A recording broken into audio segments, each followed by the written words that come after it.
fixing to go off in like 3 minutes. Go. C.S. Lewis is one of the most famous authors of the 20th century. However, many people do not know who he is, and if they do, they don't know much about him. I've always loved to read, and I've been a fan of C.S. Lewis since I was a little girl. I loved his series of children's novels, The Chronicles of Narnia. Today I will discuss his childhood, education, and achievements. According to an article written by Robert K. Benbow titled C.S. Lewis, Clive Staples Lewis was born in Ireland on November 29, 1898. His father, Albert Lewis, his mother, Florence Hamilton, and his older brother was named Warren Hamilton Lewis. His mother was responsible for his early start to an education. She tutored him in German and French before he was even 7 years old. When his mother died from cancer in 1908, him and his older brother were sent to boarding school. Lewis hated boarding school, and he begged his father to withdraw him. His father conceded, and it was a great decision because he was then tutored by his former headmaster, W.T. Kirkpatrick. Thanks to him, Lewis became adept in the translation of Greek and Latin literature. Lewis was awarded a scholarship to Oxford University in April 1917. Several months later, however, he was called to serve in World War I. There he met Patty Moore, and they became close friends. They made a pact with each other that if either one of them were to die in the war, that the other would take care of his family. Patty did not make it out of the war alive. However, Lewis remained true to his promise. Lewis took care of Patty's family, and he became very close to his mother, Jane Moore. Even though Lewis introduced Jane to his friends as his mother, many people speculated on their relationship. Although there was a large difference in age, they were rumored to be lovers.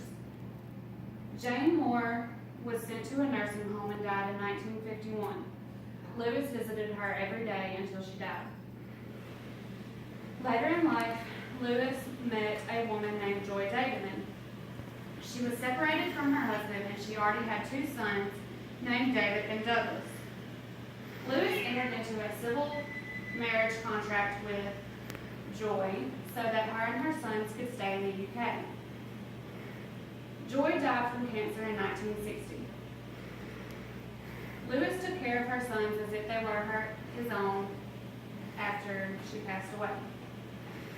In 1961, Lewis started to have problems with his kidneys. In 1963, he suffered a heart attack, and his health rapidly declined after that. He was found dead in his bedroom on November 22nd that same year.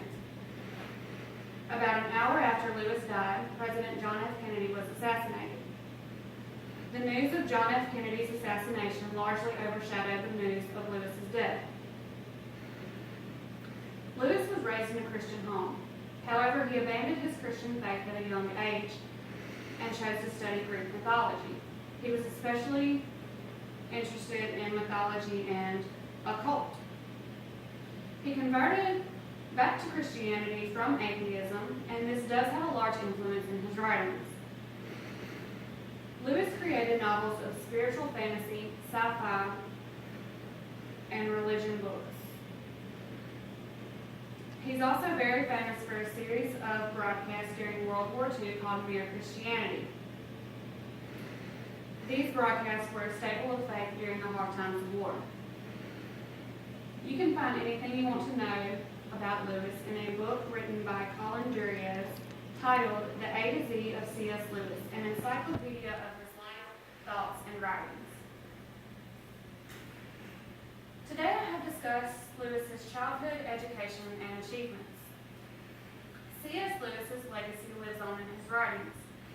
He has so many different genres, you can surely find something to fit your taste. I hope that I have inspired you to pick up one of his books.